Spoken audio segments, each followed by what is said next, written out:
Hey guys, this is Hell Hades. This is going to be another Raid Shadow Legends video. This is going to be one of those videos where I talk about 5 things in the game, and whether you're new, mid-game, or end-game, you will not know all of this information.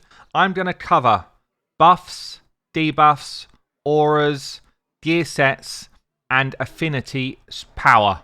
Now, I've been playing this game for 18 months, no, maybe not that long, maybe 16 months. And there's a couple of things here which I did not even realise myself, and I've been playing the game for a long time, and I know the game inside out. And you know what I was looking for? I was just thinking, well, maybe I'll just ping it up in the game so you can find where the different buffs and debuffs are found. I don't even think it's in the game. I don't think there's a spot in the game which tells us, unless, and please correct me if I'm wrong, guys, unless you've got a champion with a debuff and you read the tooltip, and even then it doesn't actually tell you what that means. I can't find anywhere in the game to explain what each of these different things are. So I'm going to talk it through now. The ones which I think are most important I'll dwell on a bit longer, but let's start with auras. And let's start with the difference between an aura and a buff. So an aura will activate and increase your stats based on your base stat. So for this aura to work, the aura is going to have a 30% increase in speed for all of your allies. That's always based on the first number in white, 110 here. It is not based on the total speed of your champions. So auras only ever affect your base, and they continue to work even if your leader is dead. The auras have all got their own kind of locations. So some are arena, some are all battles, some are faction crypts. The only ones that will work in clan boss are the ones that say in all battles. Let me just quickly show you an example. Increase speed in all battles. They are the only ones which will work in clan boss. Now, the difference between a buff and an aura is that a buff, so an increased speed buff here from Alessandra, will increase speed based on the total speed number that you've got. So it won't just increase your base stat, it will increase your total speed. So the higher you can get your total stats, the more impact a buff will have. So something like an increased defense will increase that overall defense number by 60%, not just your base defense. Massive difference between the two. It's almost like aura is pre-gear, buff is after gear.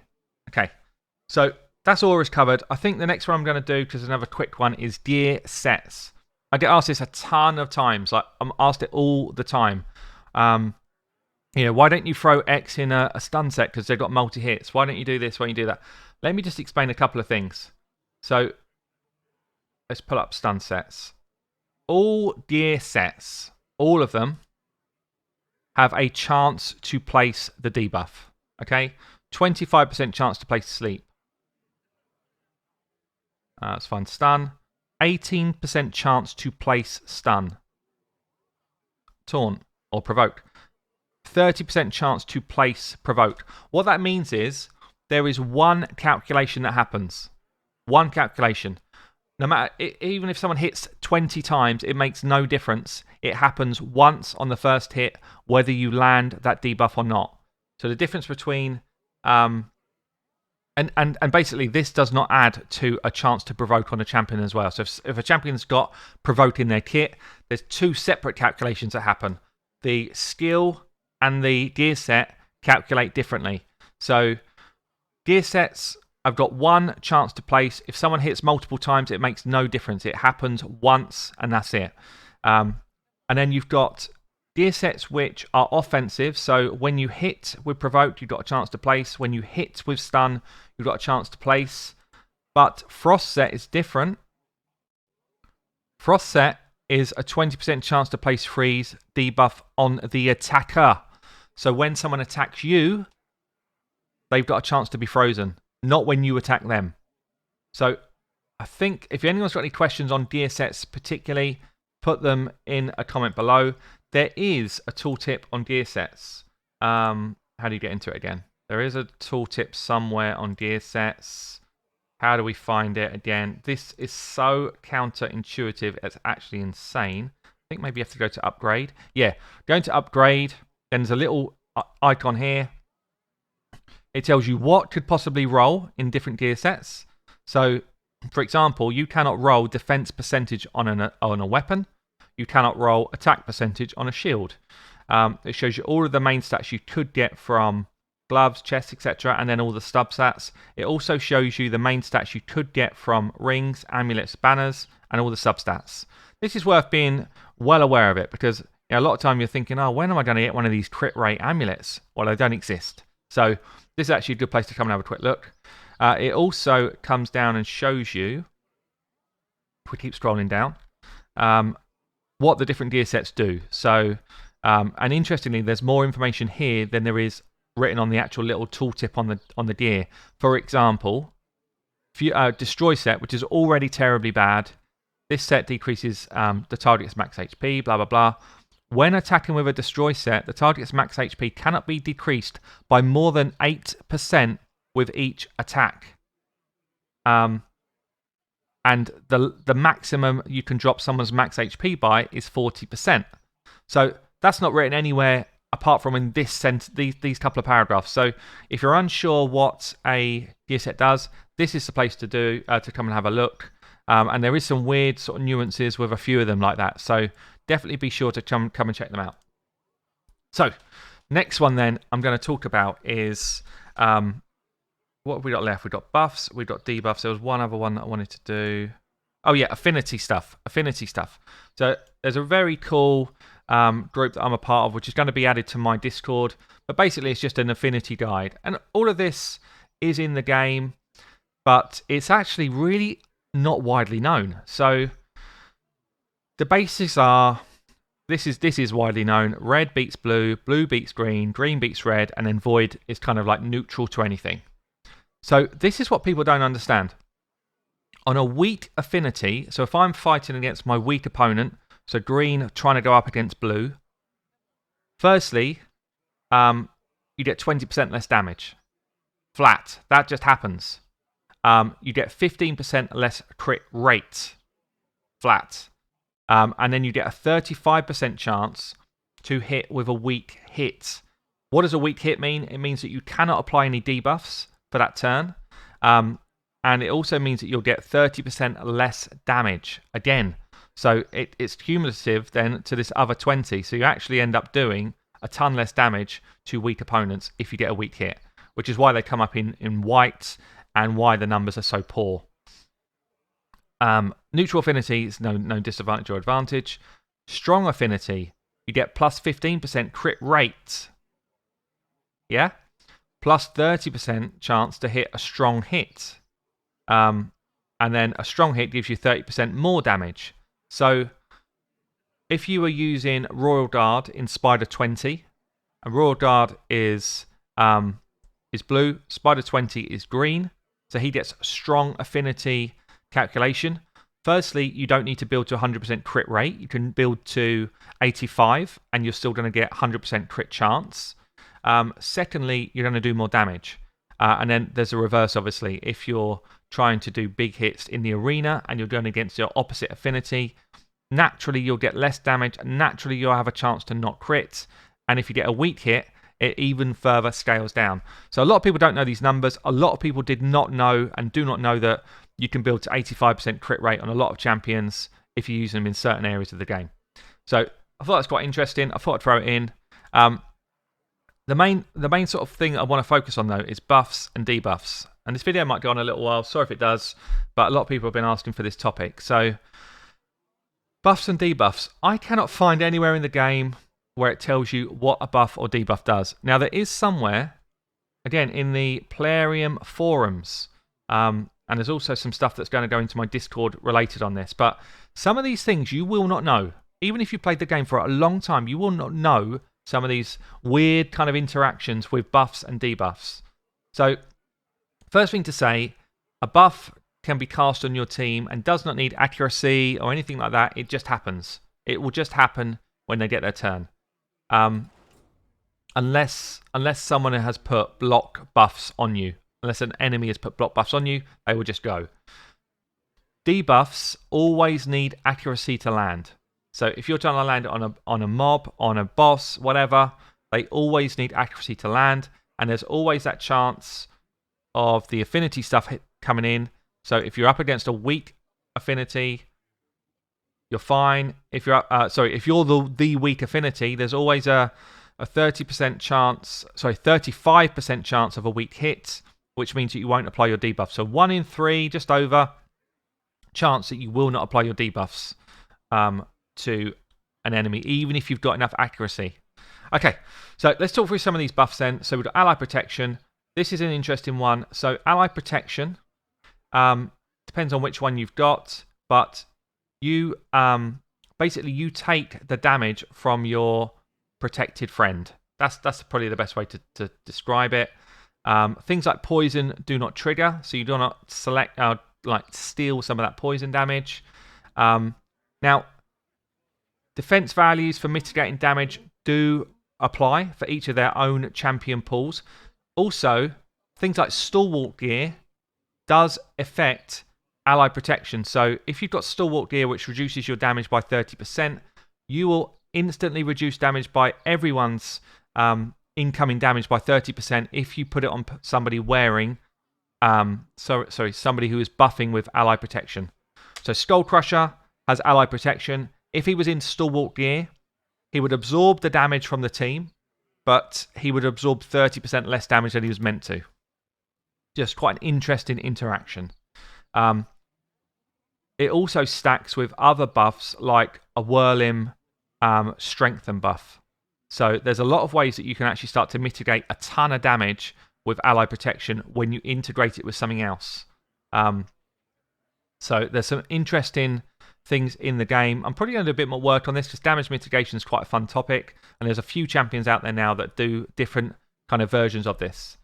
Block damage, as it says, just won't take any damage. Block debuffs, so no one can put any debuffs on your team while this is active. Immunity set does the same thing. Both of these can be cleansed by people trying to cleanse. Continuous heal is obvious. Counterattack, this is an interesting one. So when attacked, you're going to counterattack. That's the obvious part. The thing that people don't generally know is this attack deals 75% of your normal damage. So, and it does have a chance to proc things like Giant Slayer and Warmaster. So when you're thinking, why are my numbers lower when I counterattack?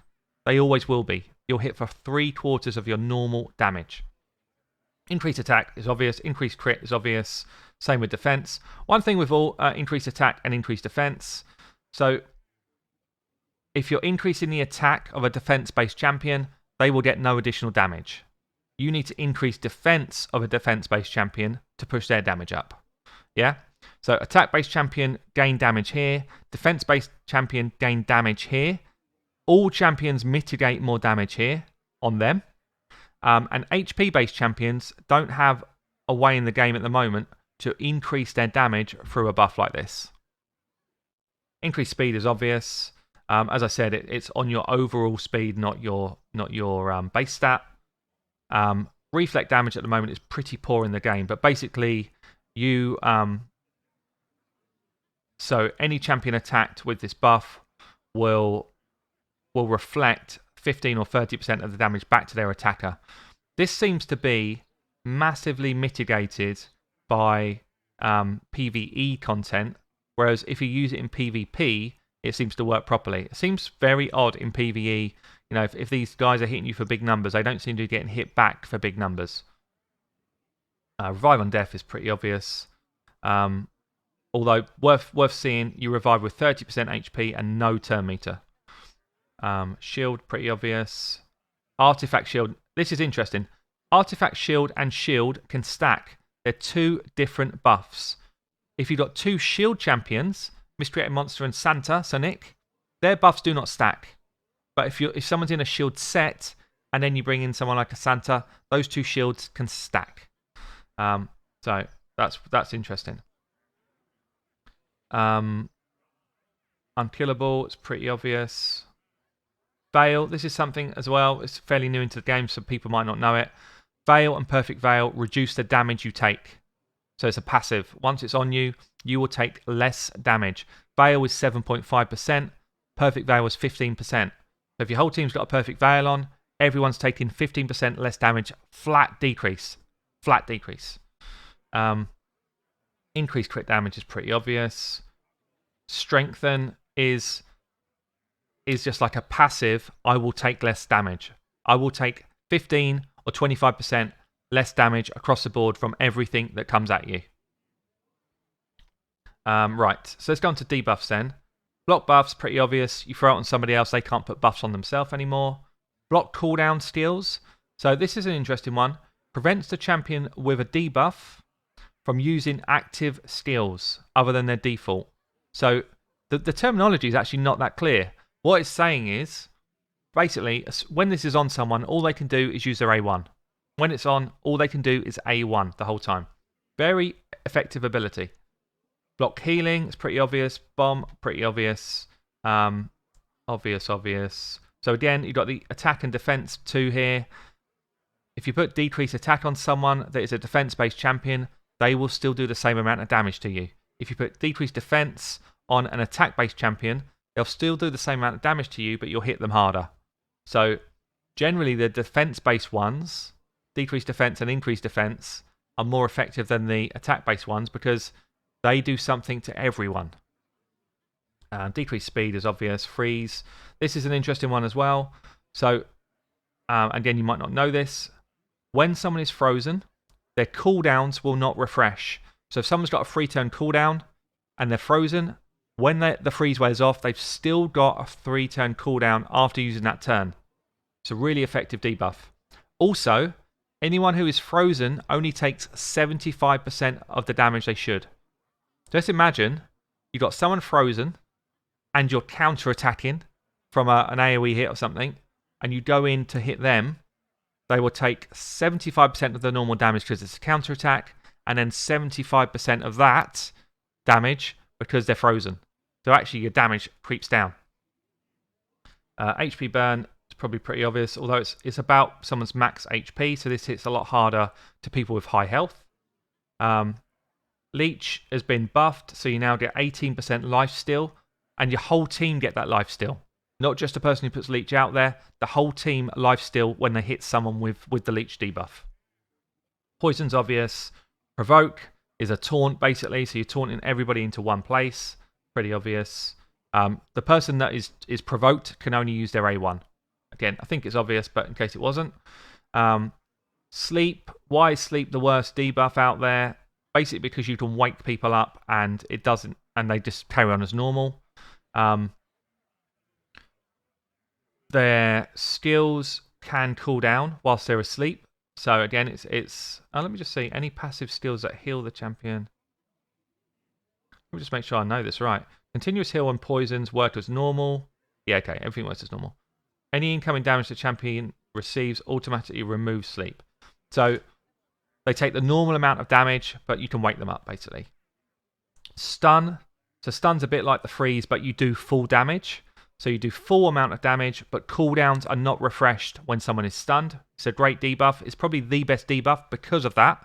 They take full damage, and their cooldowns don't refresh. That's why it's better than freeze. That's why I prefer to use Nethril as my arena crowd control instead of Gerdo, because I don't want them to take less damage from me. Weaken is a straight damage increase. So people say, what does weaken actually do? If you weaken someone by 25%, it means that you take your damage number you'd normally do and you times it by 1.25, and that's what damage you're going to do when weaken's on. It does the same thing with Giant Slayer and Warmaster procs. So your normal Giant Slayer Warmaster proc, say it's 30,000, you times it by 1.25, and that'll be what your new number is. Fear and True Fear. So you've got Fear, there's a 50% chance that they won't be able to use their skill. With True Fear, they've got a 50% chance they won't be able to use their skill, and if it procs, that skill goes on cooldown. True Fear is massively better than Fear, like massively better. If I've got True Fear on any of my big champs in the arena, I won't use any of their big moves because 50% chance that that's going on full cooldown. It's huge. It's a huge ability. If you think about trying to get through content in dungeons or faction wars or whatever, if you throw true fear on people in faction wars like Valks and they try and use their counterattack and it goes on cooldown, they've got 3 more turns before they can use that counterattack. It's massive. It's a huge ability. There's a couple in the game which are not really used a lot right now. So there's Poison Sensitivity. There's only one champion in the whole game that's got it. That's Frozen Banshee. And she's got the small version. I think they're a little bit scared of this debuff because it does a lot. But basically what it does, it's a bit like the Weaken. So you take your normal poison tick and you times it by 1.25, and will be what your new poison tick is for all of the poison ticks that are on that clan boss or enemy. Decreased crit damage is obvious. Decreased crit rate is pretty obvious as well. Just a couple of funny ones really that you don't really see out there. So the Minnow has got a couple of debuffs you probably don't even realize it's happening. So the Minotaur has got a rage buff all the time. While active, this buff increases the damage the Minotaur deals by 400%. That then goes on cooldown and he becomes dazed. While active, the damage the Minotaur receives is increased by 200%. So there's a time window where you do a ton of damage and he does less damage. All the while, he's throwing out hexes on you. So Minotaur's Terror Stomp deals double damage to champions with this debuff. So if you can block the hex debuff on your team, you're going to take considerably less damage. Half the damage he's normally doing. Guys, that is buffs and debuffs. Look, I hope this is useful. I found it useful just doing some research on it. Up in Hell Hades. I'll catch you later.